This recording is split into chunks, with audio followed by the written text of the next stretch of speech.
What's up, everyone? Welcome to another episode of Sawdust Talk. Let's go! I love doing that. I can't wait to get on it and get to our guest tonight. It's going to be a great show coming up for you guys. I am stoked. What's up, Kyle? How you doing? What's up, Ken? Let's get you in here. How's everybody? Welcome. Let's see who we got here. What's up, Jeff? How you doing? Ken, What's welcome. going on? Hey, new phone. Who dis? How's everybody doing tonight? What's up? Man, this is awesome. We are excited to have you on, Ken. Yeah, Man, I feel like I it's gonna won be a an great award. show. I'm going, hey, look, man, I made it. Let's go. And for everybody joining in, appreciate it. We've got Jeff here standing in for Ryan tonight. Thank you, Jeff, for co-hosting with me. It's going to be a fun night. And big shout out to George Splyco for again sponsoring tonight's episode and all these episodes so far. They great support of the community, and Scott does a great job for all of us. So thank you to Scott, and we will be giving away a $20 gift card at the end of the night. So stay tuned for that. And on talk of giveaways, I know we've got a giveaway to give away for you, Ken, right? So stay tuned for that. Woo, let's do it. Look at this baby's ready to go. Hell yeah. So Jeff, appreciate you standing in, man. Oh, no worries, man. No worries. How are you doing? I got nothing better to do with my time, Hey, it's not all bad, man. So I guess get us started here. Ken, tell us a little bit about yourself, how you got started, where did Dusty Dad come from, and so on and so forth. So we're kicking it off with origin. I get my own origin story. It's so cool. Guys, let's see. So I started woodworking. Well, actually, I took a wood shop class in high school way back in the day. Just a couple years ago. And, it was one of those things where it's like, this is really cool. I mean, people are making things, and I was like more looking around at what everybody was doing rather than doing my own thing. So I barely squeaked out like one project. I think it was like a recipe book holder thing I made for my mom. She had it for like 30 years or something like that. But I got hooked on how people are making things and using all the different tools. And I was just excited. So from then on, I've been dabbling in it for like 30, 35 years off and on. I made bunk beds, loft beds, shelves, a bunch of shelves, a couple of desks, this whole set of bookshelves for my wife. I mean, just all kinds of stuff. But it wasn't until recently where I said, you know what, I just want to kind of really make a decision and put this online. So that's where I've come from, is just dabbling here and there. And I saved a lot to get this first saw about 20 some odd years ago. And I've had it ever since, went through about 5 saw blades, but it's worked out well. So that's kind of where it started coming from. But last year, I was looking at all these people coming online because of, 2019, 2020, COVID, and everybody staying at home, doing their hobbies. And I'm like, you know what? I got to get back into online. And I thought, why don't I take my hobby and kind of see if I can take it into a little bit of a side hustle. And I tell you what, I've been so blessed ever since. It's been crazy. I just can't keep up. It's actually been a lot of fun. So, yeah, that's where I've come from. That's awesome, man. Nice. Yeah. Now, what's you've been talking about your saw? Let's take a look at the saw. Yeah, so it's a DeWalt slide compound miter saw. Oh, okay. Yeah, it was one of those where I think I saved up a couple of bonuses. I saved for a year, like about 25, 30 years ago. And I go, you know what, if I'm going to get a saw, I'm going to get this one. And I saved for it, put away like $50 here, $100 there. It was like at that time, $550 or something like that. So it's not a Harbor Freight saw that's lasted that long. That's the thing. So that Harbor Freight used to sell DeWalt saws, and this is actually a refurbished DeWalt saw. Okay. Yeah. So back in the day, a long time ago, yeah, super cool. Yeah. They don't anymore, which is a bummer, but That's insane, man. That's cool. So you got a 10-inch or a 12-inch? 12. Got to go big. Yeah. I wanted all the options at the time that I could. If I'm ever going to do a slide compound miter, which I've done one and it didn't work out well. But if I ever do, I have the saw to do it now. So that's awesome. I've done a bunch of different things, but But yeah, but the whole thing about, so last year when I looked about getting online, the whole Dusty Dad thing came in, was like, all right, I have see all these people doing really cool things on woodworking, on Instagram. And I got away from affiliate marketing and online marketing and blogging and all the stuff I did 10 years before that. And I'm like, you know what, I could do it again. I needed a name, right? And I wanted to find something that wasn't taken. It took me like a month. I kept going, like, oh, here's a cool name. Oh, it's already gone. Oh, here's a cool name. Already gone. I went through like 50 or 60 names. It needed to be kind of catchy and kind of like resembled me a little bit. And it needed to be not taken. And I needed to be able to get a domain and eventually a business license for it. Well, that's a pretty huge call to do in today's day and age with social media and everybody picking up all the cool names. Kyle.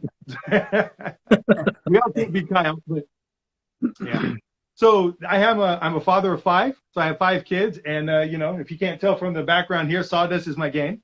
So I make a mean set of Sawdust. So Dusty Dad came to life. Nobody had it. There was a Dusty Dude. There was a few other Dusty Dad 90. There's a few others, but Dusty Dad took off. And then I bought the domain right away, applied for my LLC, and I have that ready to go. So that's awesome. That's awesome. So how long have you been posting on Instagram? Like, what's that entail for you? So the Instagram story, let me start like 10, 15 years ago, I used to do blogging communities, build tribes, syndication groups, build communities and stuff for blogging when we started blogging back when Twitter and Facebook were just coming up, you know, back in 07, 08, things like that. And I really liked the idea of the whole, you know, the community and the vibe and stuff. So we were doing a lot of affiliate marketing, a lot of online stuff, build a course, build a training program, all that kind of stuff.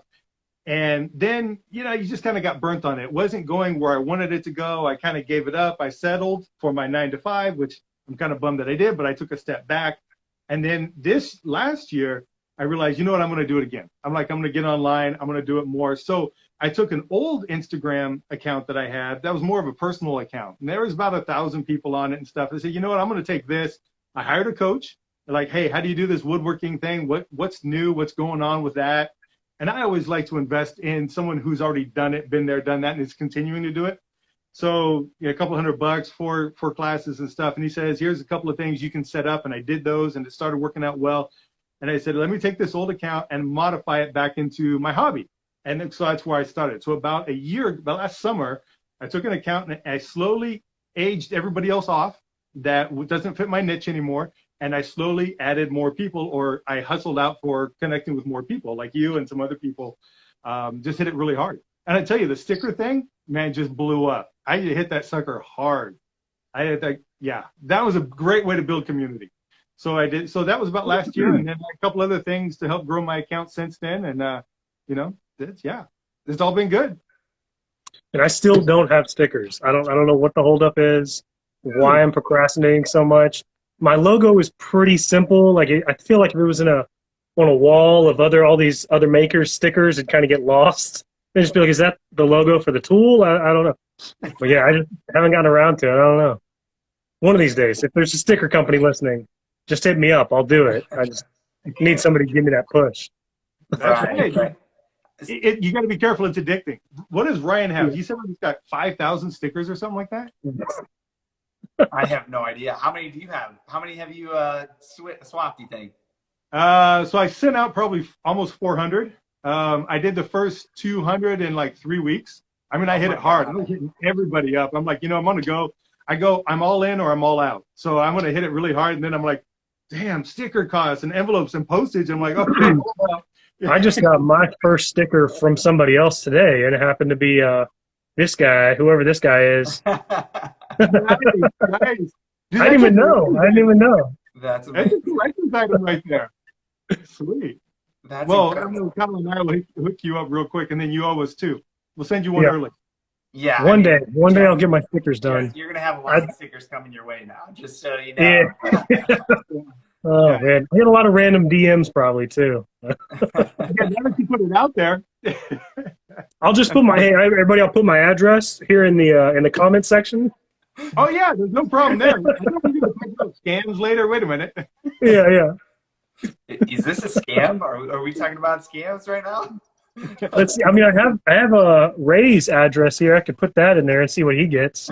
Oh, there you go. Rai wants to jump on and say hi. Let's see here. We can get him on if he can join. Let's see here. Is his connection good enough? It's a good question. So Ken, man, how's everything going for you? You've been busy. Are you doing this full time, or are you still at a 9 to 5? I still got a job, still at 9 to 5.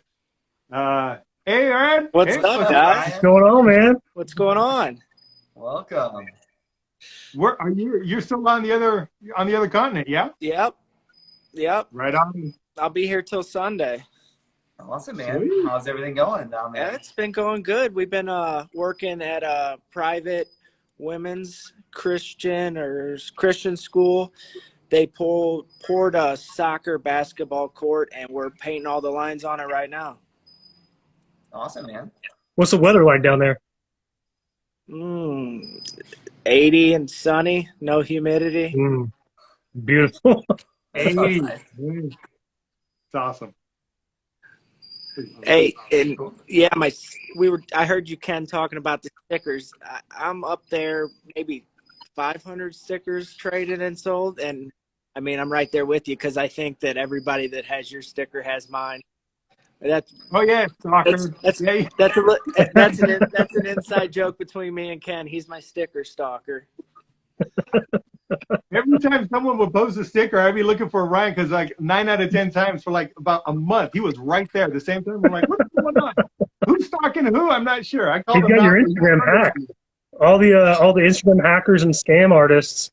Ryan's right in there with them. And he's just hacking yours to get the addresses. I got more messages today. It's terrible, you know.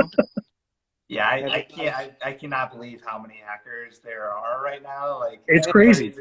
It's so crazy. It seems like. So I feel so bad for them. And Kyle, it started with Kyle Rustic Shop. You remember me messaging you about that? Yeah. And I was having a conversation with the guy that hacked him. And he was like he was begging me to vote for him, and I'm like, no, I'm not doing that. He's like, please, pretty please, and I'm like, man, this ain't right.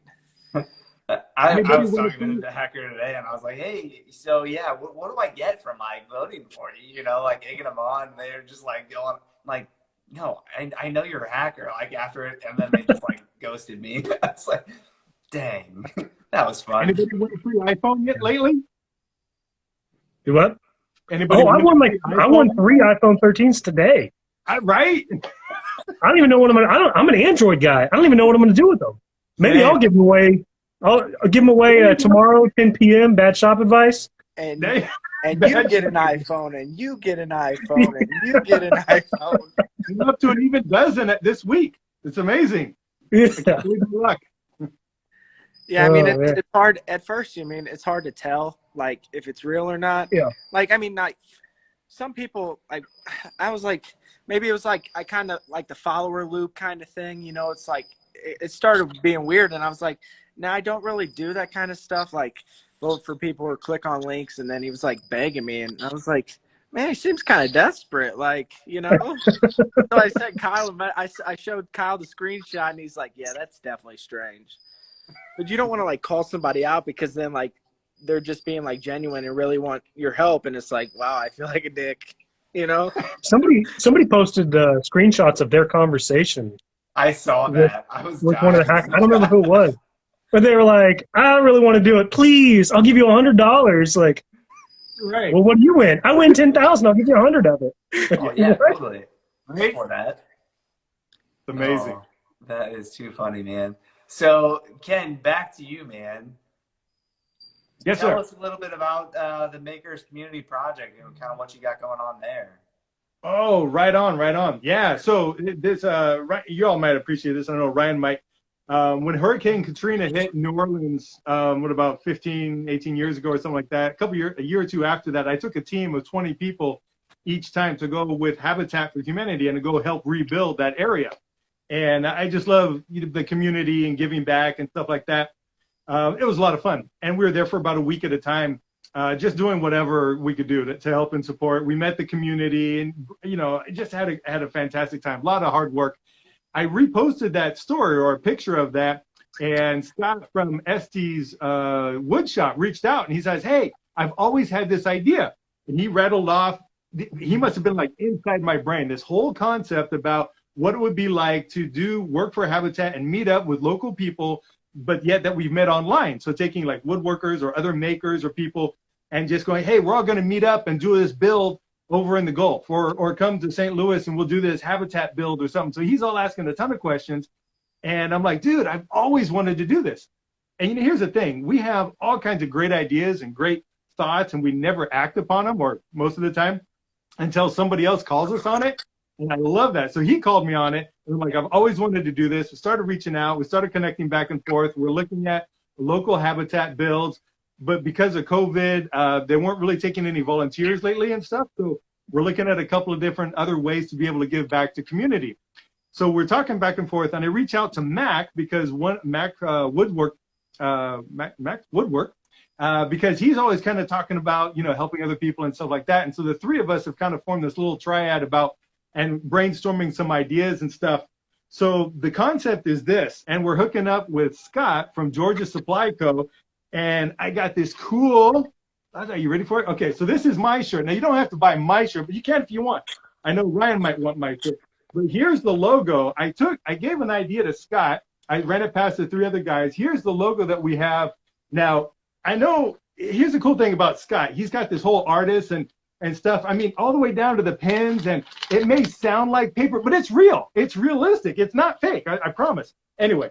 This is the mock-up, and this is the concept that we're going with, is to be able to create your shirt with your logo with a community support logo on the back, and then be able a couple times a year, go work on a community project locally in your neighborhood. This does a couple of things for you. If you get your shirt with your logo, that brands you. If you use this on the back, then it brands the concept, and it's a fantastic conversation starter. So what we're doing, and I already ran this past Scott, is anybody who wants to join in this kind of collaboration movement, if you will, where you kind of start locally and maybe work on something like Ryan's out in overseas working on a project, but you can certainly start in your own area, right? But you can meet up with a few people in your own area, pull them online and then pull them offline. And then maybe if something big happens, or if you want, once in a while, we can all meet up. Like coming up, I know, Kyle, you have an idea for meeting people in St. Louis, right? Right, so we can all come out there and do a build for like a week, kick back in the evening and just hang out and talk shop and just bullshit. And that'd be cool, is take your online community offline, but yet working on a community at the same time. So that's the whole concept with this. What Scott's going to do is he's going to help everybody who wants to set up an account and get a free merch account like we all know and love, to get our own logo and our own shirt for free. He'll give you one shirt if you're a brand new affiliate maker for him or with him, which you get 25% of each sale anyway. What a few of us are doing is anybody who buys a shirt, like if you buy my shirt with this logo on it, I'm taking the proceeds from that and I'm going to put it into Habitat or into any local community, project as well. So we're all going to kind of grow a grassroots movement to be able to take makers and take them from an online community and offline and just kind of grow bigger and bigger and bigger and see where this can go. So I know when I was talking to you guys earlier, Ryan said, hey, I had to bring some gifts to be able to be on the show, whatever. So Ryan, I got you a shirt with your logo on it. And Kyle, I got you a shirt with your logo, but my dumbass didn't order them in time. So they're coming at you. They'll be there in the next couple of days. So that's awesome. Anyway, I can't wait to rep it. And I think, your idea is awesome, man. I think it's a great way to kind of get involved and get that aspect out there. And I think, hopefully we can all come together and do a project. Yeah, I mean, that'd be absolutely. Really cool. That'd be so cool. Yeah. So so we'll see more and more. We have this hashtag that we're going to start, Makers for a Cause. So it's not just woodworkers. When I talk to a few people, everybody's like, oh, I've always wanted to work with Habitat. I'm like, well, now's the chance. We're going to start with Habitat, but if Habitat doesn't have something locally, you want to reach out and find something that you could help with, put on your own shirt, support your own logo, and then support the cause at the same time. And if people like doing that and want to support you and buy your shirt, then you can make some income and then put it in towards whatever cause that you want to support. So I see it as a win-win, building community online and offline. So I got to give a shout out to Scott and Mac, and Scott from Entities Woodworking and Mac from Mac Woodwork, to be able to help come up. So if you guys are on board, you want to get a shirt, and here's the cool thing: if you don't have an affiliate link with Scott from George Supply Co., hit him up and say, I want the community shirt special, right? You got to do that now.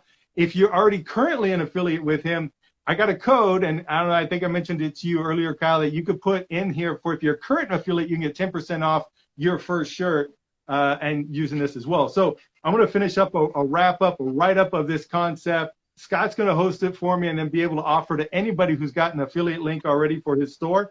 And we're just going to blow up Scott, which is going to be good for him. We're going to blow up our own channels, which is good for us. And then we're going to blow up the community concept, which is, good for the rest of the country. No, I think that's really great, man. I think it's going to be cool. Yeah.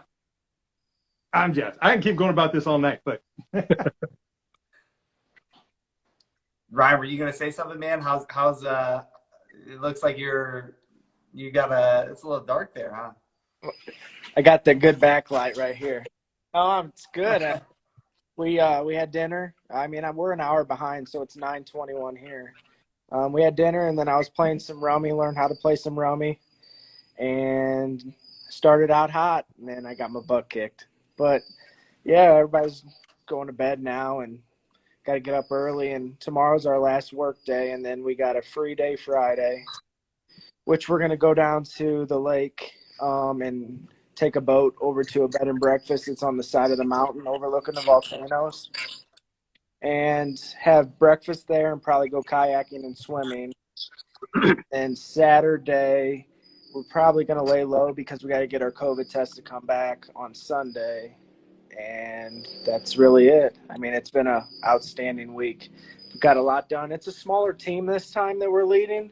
There's only 4 of us. There were supposed to be 5 of us, but one of us dropped off at the last minute. And this is my 4th trip to Guatemala. So, yeah, it's eye-opening. It's a blessing to be able to come over here and help all these amazing people. Awesome, man. So, I mean, in the future, do you think like we could do like a project, right, with this building community, like somewhere like that? I mean, absolutely. So make something like that happen?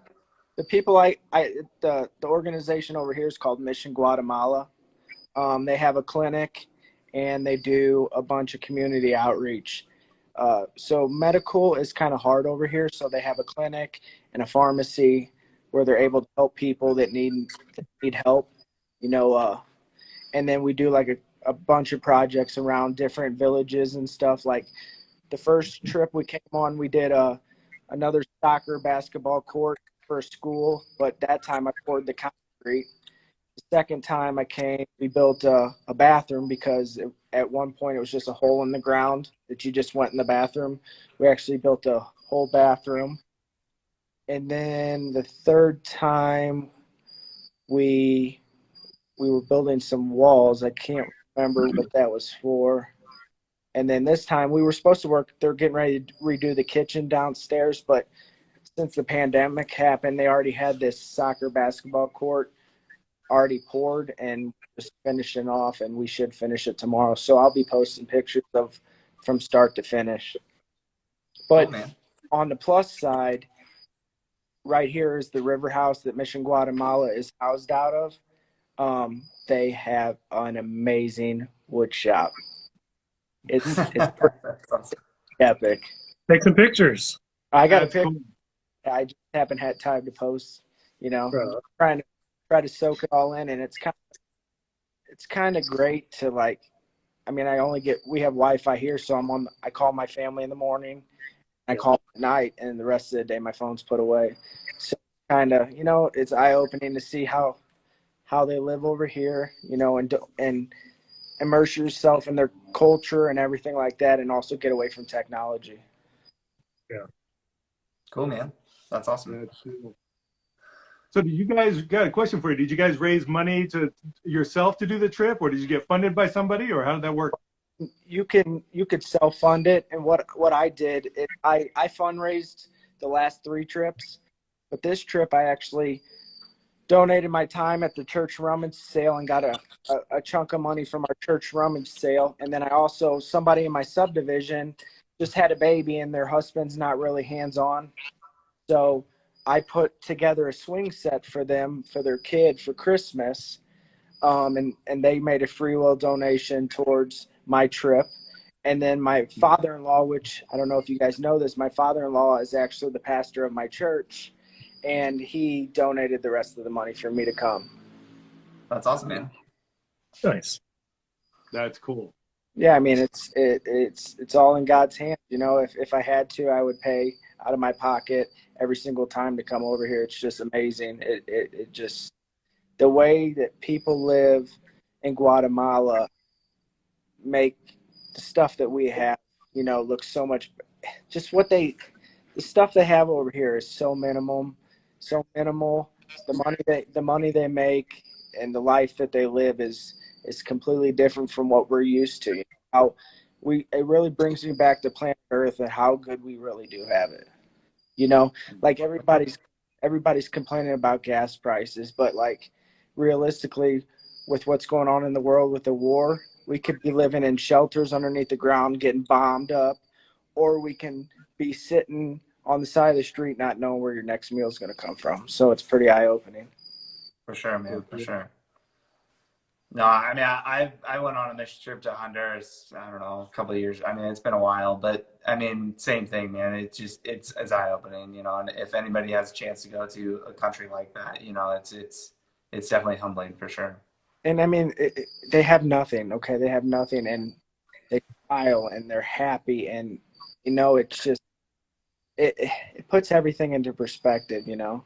What we get mad at, small stuff, you know, it's like they deal with that every single day. I mean, on average, I think most people make, so the currency over here is quetzales, so 7 to 1 pretty much, you know what I'm saying? So a lot of people live on, like, if you've ever seen the documentary, like $1 a day, it's pretty much, a lot of people, you know, survive on $1 a year. So just imagine like $365 to last you a whole year.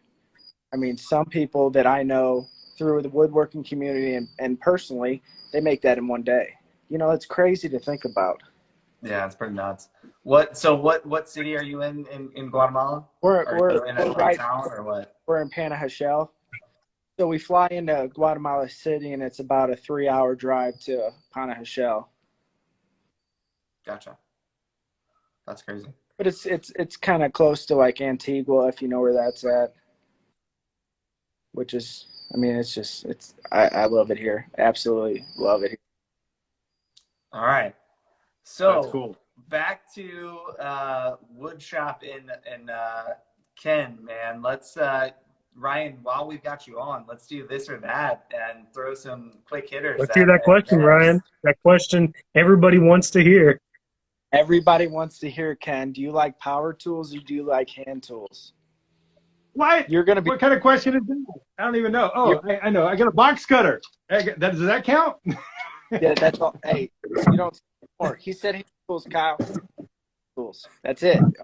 One. You know, it's so funny that you mentioned that, and I knew this was coming if Ryan was going to be on the call. Yeah, I have about 6 or 7 of those hand planes from grandparents, from a great uncle, and stuff like that. They're really cool. I've been meaning to clean them up, but like 3 feet long. That's insane. Those things are amazing. I don't have the patience for hand tools. I would like to say someday I would like to really kind of hone that craft because I want to learn more about woodworking. I only know a little bit, and I've been doing this for a while. But yeah, I do admire the people that do the hand tools. It's a fantastic art form that's really kind of phasing away. A lot of people don't talk enough about it, so I agree. But I just right now I don't have the patience. My laundry list of stuff to do is just like I want to get it done. Yeah. So I know you do a lot of cutting boards. All right. So I know you do a lot of cutting boards, Ken, right? So are you a juice groove guy or not a juice groove guy? You know, to me, the typical placemat size, 12 by 18 cutting boards, juice groove. But it's interesting. Anytime I make a mistake, I ask, hey, my wife, do you want this one? And not that I'm giving her just the mistakes, but she's like, oh, this will work and this will work. And she's taking all the small ones and I trim them up and stuff. And believe me, she's using the non-juice groove ones all the time. We rarely use the juice groove ones. So now I make a batch of cutting boards. I'll make, like 20% and have a juice groove on them. The others are a little bit smaller, nice small size for small kitchens. And more people pick those up than anything else. The 10 by 12, the 7 by 10, those are the ones that go fast. I can't keep them. It's amazing. So That's crazy. That's I cool. think I'm leaning more to non-juice groove unless somebody wants it and it's a special order. Then absolutely, I cut off the juice groove, no problem. That's awesome. All right, Jeff, over to you. What kind of finish do you put on your boards? Oh, it's I walrus oil. Yeah. I tried the Johnsons off of Home Depot, and then it just looked like it aged or thinned out kind of fast, and that was watery and stuff. And when someone gave me a small sample at one time, they were giving them away or something like that. I'm like, this is really cool. It's thicker and stuff. And so I got it. I hit them up for an order, and then I love it, and I became an affiliate. And yeah, I haven't done anything else. I know you guys are with Bubble Shoots, and I love that. I love both of them. I haven't tried Bubble Shoots yet, but what it seems like are the people that are doing the more natural beeswax and stuff without all the artificial stuff is just, it's got to be food safe, right? So yeah, I appreciate both companies that have that same outlook. No, I mean, I completely agree. I mean, Bubble Shoots and Walrus Oil, they're both great companies. I mean, Walrus Oil, it's a Missouri company, so I mean, I'm partial to them, but I definitely have a good relationship with Bubble Shoots. So Absolutely. yeah, I think that's great. Yeah. No, Ryan, over to you, definitely. man. Home Depot. Do you like Home Depot or do you like Lowe's? So I've been more of a fan of Home Depot. I have accounts there and stuff. I go anywhere. I've been to both a couple of times in the same day. I know, just like about everybody else. And I have both within just a couple of miles of me. But I kind of lean more towards Home Depot. But I don't get wood there anymore. Too much twisted green stuff. That's fair. Are you a Rockler or a Woodcraft guy, or where do you get your hardwoods from? So I found a couple of local places. Aura Lumber is locally, and then there's a Global Supply lumber that's close by where I get some of the specialties like the Paduke and some of the really expensive stuff. I'll get the sweet pieces I put in my boards. The common stuff like the cherry and the walnut and the maple and the sapele and the alder, those I'll get from another source that I found in San Jose from here. That's pretty good. They're really good. They just have a hard time keeping things in stock this year. So supply has been a big issue. I think that kind of goes without saying, but yeah. So I find a couple of places locally that I've picked up most of the wood from. That's awesome. What kind of music do you listen to while you're rocking out building some cutting boards? Oh, what am I listening to? 80s Yeah, rock, what kind big of hair music? band. That's what he said. Yeah, classic rock. Got two. They're both lagging. All right, fellas. Well, I think I'm going to get off of here. I just wanted to pop in and say hi, let you know I was watching. So you guys have a great rest of the show. Thanks for tuning All right, in buddy. and for joining, and thanks for what you're doing, Ryan. I think it's the first time we've ever seen each other, Ryan, Well, you- face to face. well, you- Face to face. Well, you sure do look good, Jeff. You sure do. Oh, shucks. Oh, You deserve a raise, buddy. You look better with your son. With my sunglasses. Take it easy. Have a See good you, one, man. man. Thanks for joining, man. Get some sleep. All right. Well, now that we're So- back down to 3 here. That epoxy, that board you did with the warped epoxy, did you get that fixed? I did. It was I reached out to a couple of people. I'm like, oh man, I messed up. And I'm like, but that's the cool thing about learning, right? That was my first official pour. And I actually accidentally did a 3-to-1 instead of a 2-to-1 mix. But I reached out to the company and they said, yeah, it'll probably cure over time. If not, lesson learned. So I laid it flat and it's been sitting there for a week. And it was good enough to mill up a couple days ago. So about a week instead of 24 hours. So yeah, it's good enough to use. Yeah. And I like a couple of people were saying that, hey, it's a new flexible thing. So it'll always be flat on your countertop. I said, hey, that's a benefit right there. I think we should market that. I mean, Silver lining, don't get flat. Yeah. I still have not done an epoxy pour. Still. I may never. Who knows? Hook it up. Same, Yeah, Jeff. Yeah, I know. Building I've too many got some credentials. epoxy ready to go. I just haven't done it yet. Yeah. yeah. I want to do more. I like it. You can see the appeal. Yeah, I'll probably end up doing some for my next venture. Obviously, kind of knows what I'm talking about. A lot of epoxy happening there, but I just, man, it's so expensive. I have people who ask for, like, had somebody send me a picture of a credenza that was live edge with black epoxy on the top and the sides and the doors, and I'm like, you don't want to know how much that's going to cost you. That's, I don't want to build that, because when I mess it up, like I'll have to call, like, I'll do it on Bad Friends, Thursdays at 10 p.m. Central. I'll have to do it live so Ray and Jeff can tell me how to do it. That's right. While I'm doing it. And we're on for like so long, 10 hours sometimes it seems. I'll just pour it. Yeah.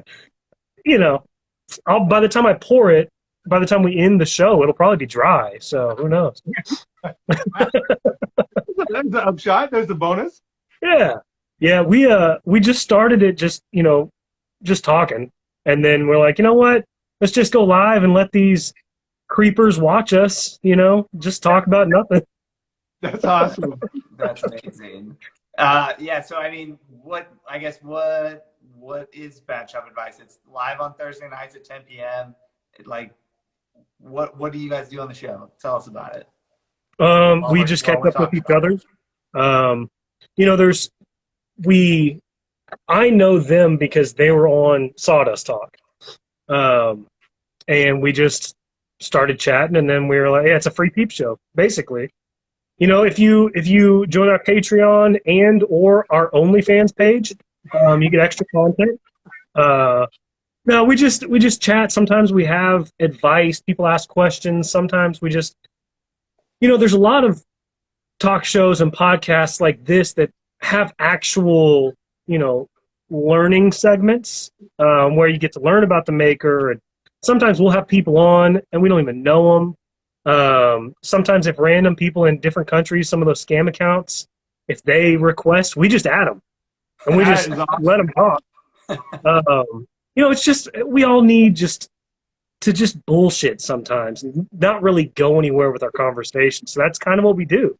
Me and Jeff, if Ray is late, like he is often, we'll just talk about movies. We all have to have something to get away from the shop. I do this full time. A lot of people have full-time jobs and then they go into their shop. So it's like, well, let me just take a break. Rai is falling asleep in bed half the time watching us. And he's like, I'm just laughing. I'm just enjoying the content. And it's like, yeah, we're just here to, just take a breath. We're not trying to fit in any kind of box. We're trying to steal as many viewers of Sawdust Talk as we can. I think just about everyone who watches our show watches Sawdust Talk. So there's 26 people in here right now. I expect every single one of you to be watching tomorrow for the full 5 hours. The 5. It's a perfect transition, right? Yeah. And we try and have people on. We've had people on for hours sometimes, and sometimes we've had people on for 5 minutes. I think we're going to start doing I told Kyle, I told you last week, I think maybe the week before, we're going to do like a 10 minutes in heaven type thing, just like 10 minutes and then a harsh deadline. We'll just kick you out at the 10 minutes. You could be mid-sentence, just kick you out. But, ask us questions, ask other people questions, promote whatever you want, It's just fun, Yeah, tomorrow, 10 p.m. Pop in. I mean, I think it goes back to, the community aspect of of everyone here, right? Like, it's just such an amazing community, and there's so many amazing people in here, and just getting to know each other a little bit better, and that's a great way to do it. I mean, these lives are a great way to get to know you better, Ken, right? So that's what it's all about. It's like taking this offline, but you're just meeting online. Just like, that's fantastic concepts. Love it. Right. We lost Ken. Oh, there he is. He's back. So Ken, what projects do you have coming up, man? What have you been working on? Man, I see that that puzzle piece, those puzzle pieces. That's pretty cool. Oh yeah. You want to talk about that? Yeah, let's hear it. What's the reasoning behind it? I just saw the Yes. video, the pictures, So reels. this was yeah, I reached 6,000 followers a couple weeks ago, and I mentioned at 6,500 now, and it's just super cool. So I'm here for the ride, which is fantastic. So I thought I wanted to do something special, and then something, for Kyle and Ryan's show, for this show as well. I thought it'd be kind of fun to kind of give it away. I know a lot of makers follow makers, and a lot of our giveaways, like the one I did December, which just was a beast of a giveaway, and it actually doubled my account, was all no kidding. product related for makers. But I thought maybe this would be something cool that somebody might want. I don't know. But I picked up some of this English walnut from it's really cool. In fact, here's a cool piece. I just love this. Is a grafted piece. I don't know if you can see that line. So this one side, and it's hard to tell. I think this side is the black walnut, and this side is the English walnut. So like 50 years ago, they grafted a branch onto another branch, and this is how you make Claro walnut. Is the offshoot from this branch of this tree. The seeds drop in another. So it takes like 100 years to make Claro walnut. But so I picked up some of this from Coffee's Wood Shop up in Auburn or Placerville, because So my they mom's don't sell that in Home Depot? hell no. In fact, if they did, it'd be like 5 times the cost, and you get a sliver at a time. That's it. It takes 100 pieces to make a pencil. But I just had this sweet piece, and I thought, oh, let's see what I could do with it. And I watched a couple of people build some things, and I thought, well, if I make a cutting board or a serving board, and I make it a puzzle thing, there's another piece that goes here. It's like 5 feet long, but I only have 2 hands. So I'm like, well, let's give it away, and we'll give it away on Sawdust Talk, just for funsies. So, yeah. You should That's what I did. you should give them away secretly to random people and let them find each other. And when they finally find each other, they found their like soulmate. Yeah. And they can only meet when we do a habitat event. Exactly. So everybody has to come. I'm in. That's amazing. That'd be so cool. I don't know. I just thought it was kind of neat. It was different. And there's a reason why I like doing different things, is because I want to see, oh, what can I do? Can I do this? Can I do that? And, this wasn't very difficult. I saw a couple other people do it, but they don't seem to be very common on our threads. So I'm like, oh, let me see what happens. So, yeah, so we're giving this away. The whole thing, all 3 pieces. So do you want to do that now, or No, let's do it now. I know a couple of people going, oh, I got to check out early. I know Tanner kind of leaves your show early a little bit and stuff. So, yeah, let's give it away. Let's do it. Yeah. So how I think you mentioned you want to pick a number. I think we got 26 people on right now. We can do whatever number range you want. Up to you, man. Yeah. No, I every time I'm on your show and I see the comments flying back and forth and your head's going like this, I'm looking for, it's just such a riot watching you guys. So I'm like, yeah, let's do that. It's hard to keep track of, I'll tell you that much.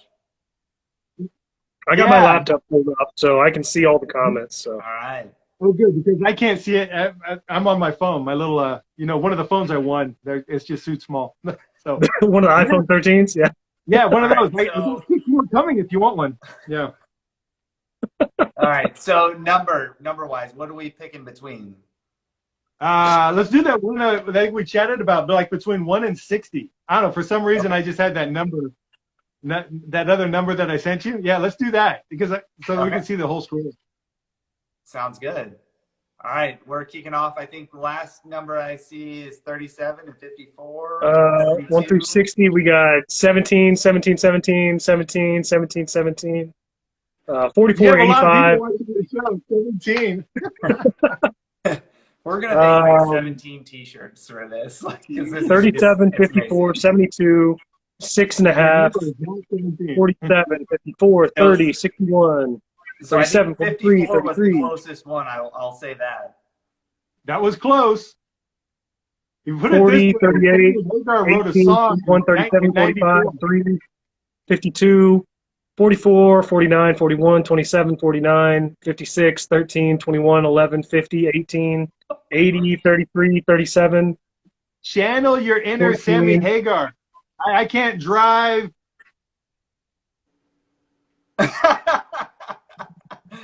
Oh, Is anybody old enough?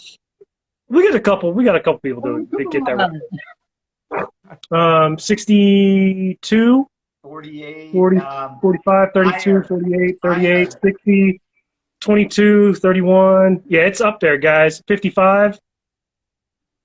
Polka dot welder. Polka dot welder. 21, 47, 42, I am 18, a 51, 48, I got polka dot welder with 27, 55. 55, You 44, got 55. 31. Yeah, I said it twice. I think somebody, You got it. J May Woodworks. Let me see if somebody said it before. I think it's J May Woodworks. 56. I think it was polka dot, was it not? 54. Polka Dot said 54.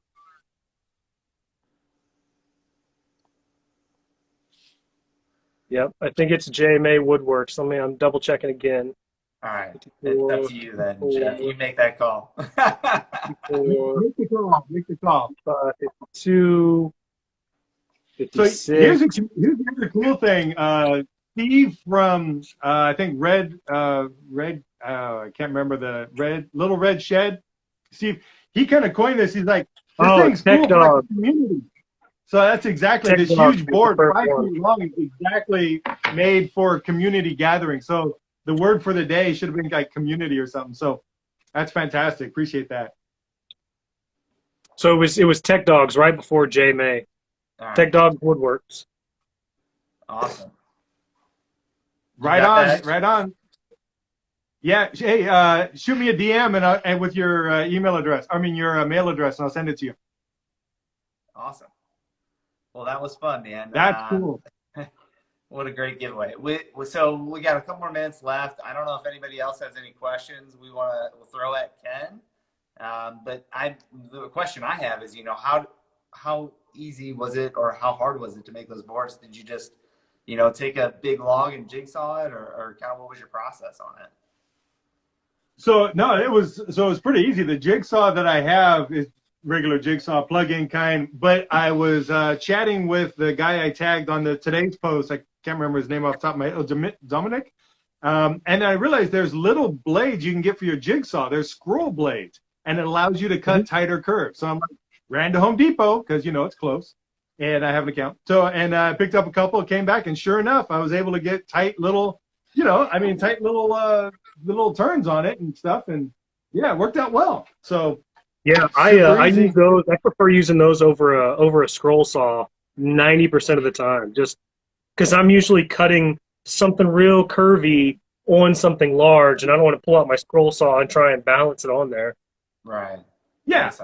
This was a 5-foot board I had to put in 3 pieces. So I'm like, if it was smaller, then yeah, I could get the scroll saw. But no, this worked out. The jigsaw works out. And I like the idea. I know a lot of people are fans of templates.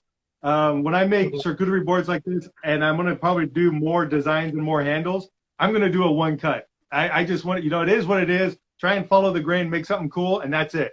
I was going to get templates and kind of batch them out. I like the uniqueness of whatever the wood offers, and let's just go with that. So That's awesome. I really like this more.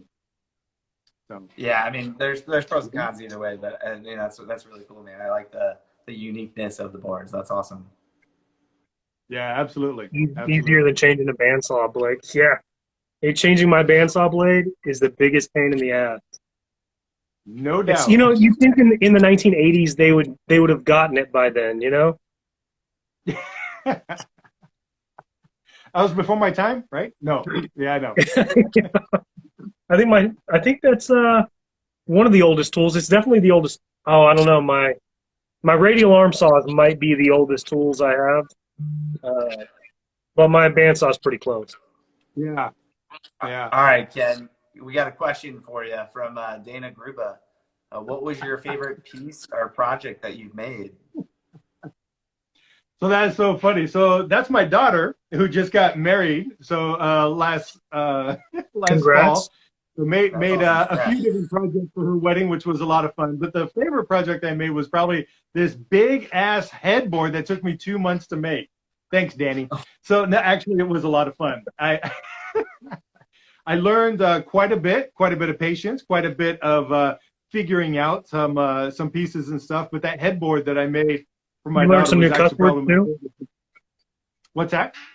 Learn some new cuss words as well along the way. And I kind of hybrid a few. Yes, yeah. Somewhere I'm trademarking a couple of them, but it was actually really cool. It was really. It's the size for a king size bed, and it's like almost 4 feet by 5 feet. It's Yeah. Oh my it's gosh, ridiculous. that's cool. But it's like 40. It's awesome. It's yeah. So I took a lot of really nice wood and planed it down to 5/16, and then glued them all in, and yeah, and then mitered the edge. Yeah, it came out pretty good. That's So. awesome, man.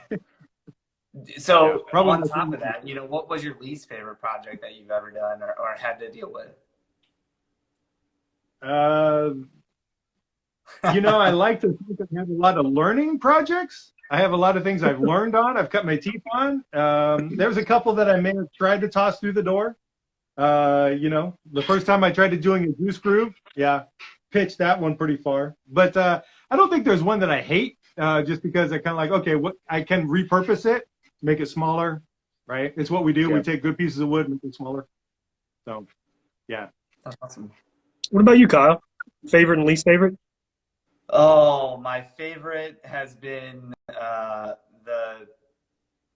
the coat closet in my garage that I made. Yeah. And my mudroom right now is my least favorite because everything is just Yeah. causing me issues and making me want to throw stuff. So, what about you, Jeff?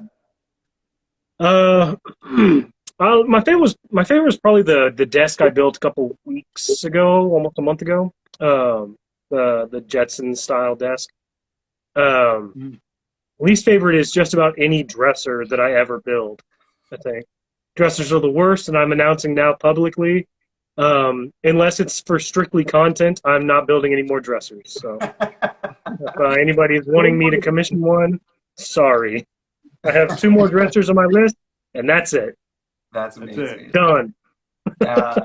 So Ken, awesome. Bringing it back to you, man. What's your favorite type of wood to work with? You got any preferences there? I'm really dialing in more to what the grain can offer. So I'd like to find pieces that, like the ambrosia maple, I'd like to work with more of that. Walnut is pretty sick. It's pretty cool, especially some that's just got some nice grain, some good pattern to it. Walnut, oaks are good, but they don't serve as well. I also used to work in a wood shop building staircases for the guys that would go and install them and stuff. Everything was oak. Yeah, so I learned a lot for that couple of years I did that, but you got tired of the same blonde looking white oak. It was okay, but I like the color differentiation. I like what the wood can offer, so I'm actually gravitating more towards that. Yeah, that's awesome. I think most people's just general favorite is walnut, and just the grains are good. I'm pretty partial to red oak. I mean, it's cheap, it's easy to get. One piece looks completely different than the other. So if you want a wood that looks different, you just move that to the side and grab a different one. You know what I'm saying? Yeah, that's true. Yeah. That's a very unique answer too. I mean, honestly, that's pretty cool. I mean, it gets burnt up pretty bad on all of my tools because they're on the cheaper end, but small price to pay. Just another Diablo blade. And there you go. Hey, Diablos, they're good blades though. I will say my most underrated wood is sheets of radiata pine. It's the only thing that's remotely straight at Home Depot, and you can build just about anything out of it. I mean, it's cheap, it's easy, and it's strong enough. That's true. Very true. Sounds like me. Keep it ezy. Mm-hmm. That's what they called me in high school. That's. So, question from Semi Woodworks: How did you like your barrel project?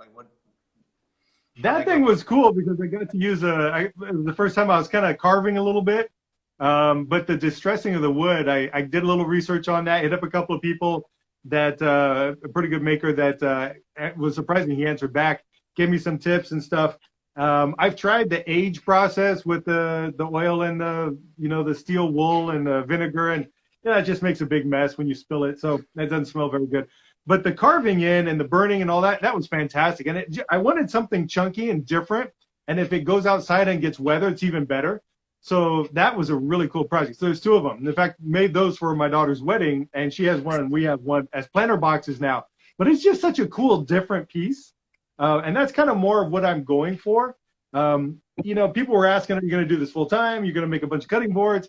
I'd like to do different things, and then I'll make a few, and then I'll post them, and then people buy them, and or don't, and I may give some away. I'm not looking to go full time where I have to do stuff off my saw. I want to create a channel and grow a brand where I'm kind of making some off of the affiliate marketing and some of the stuff I've used to do, and kind of do more content. And so I like trying the one-off pieces. So yeah. But anyway, that barrel project was pretty cool. I'd do that again. That's awesome. Oh, let's see here. What's the next dream tool that you would buy or is on your radar to buy from Railside? Drum sander, because I'm sanding all these. If I batch out 25 boards, man, that is a pain. That's a lot of sanding for freaking days. I'm just like, but yeah, if I had the room, a drum sander would be sweet.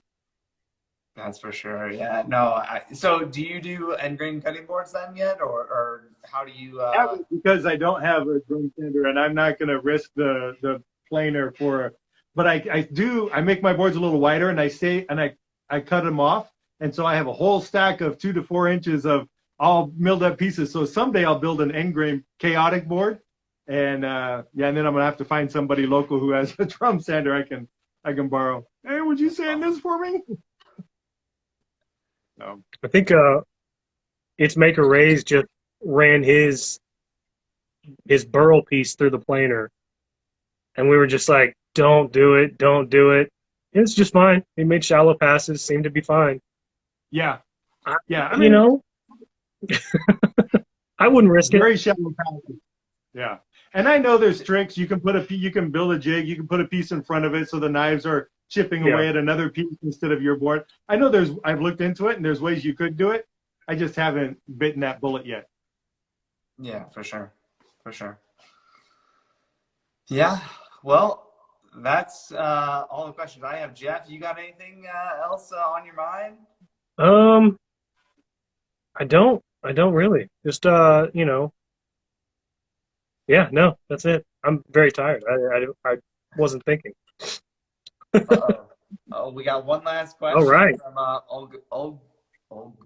Olguin Artisan Woodworks. Sorry if I butchered that. But do you have any plans or specific use for your sawdust that accumulates? What do you do with it?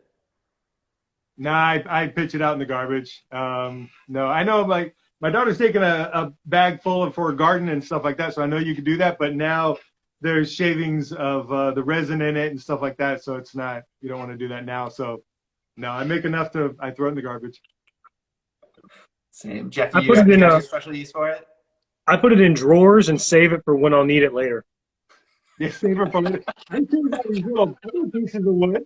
I have a really good scrap wood collection. Well, see, I have a 1-car garage. I actually have a 2-car garage. The other one is just full of sawdust for when I need it. Yeah. Nice. That's amazing. I have sawdust everywhere in my garage, so it doesn't just. What do you have for a dust collection, Kyle? I have a shop vac, and I have a big Shop Fox dust collector like you have, Ken, in the background there. But yeah, I see that. That's why I didn't ask Ken. I see it. Right, when I work at night, I don't run it because my son is like right there, and I try I try to be quiet. So. Right. These actually run quieter than the shop vac. A little quieter. Oh yeah. Mine is not. Shop vacs are loud, just like the planer is freaking loud. It's probably the loudest. For sure. Yeah. I had an old Delta planer, and it was the loudest thing I've ever heard. I put earbuds in and then earmuffs over. I could still hear it. It's ridiculous. And your neighbors love you, right? Now, who cares about them? Their dog barks all night. I'm just paying them back. It's only fair. There you go. The law of Ken, reciprocity. You're building community. Exactly. Oh man, well, Ken, man, it's been a pleasure having you on, man, and we're really grateful for you being here and being a part of the show, and it's been good, man. I appreciate you guys. Appreciate both of you. Thanks for jumping on. Thanks for having Yeah, me good to on. meet you, man.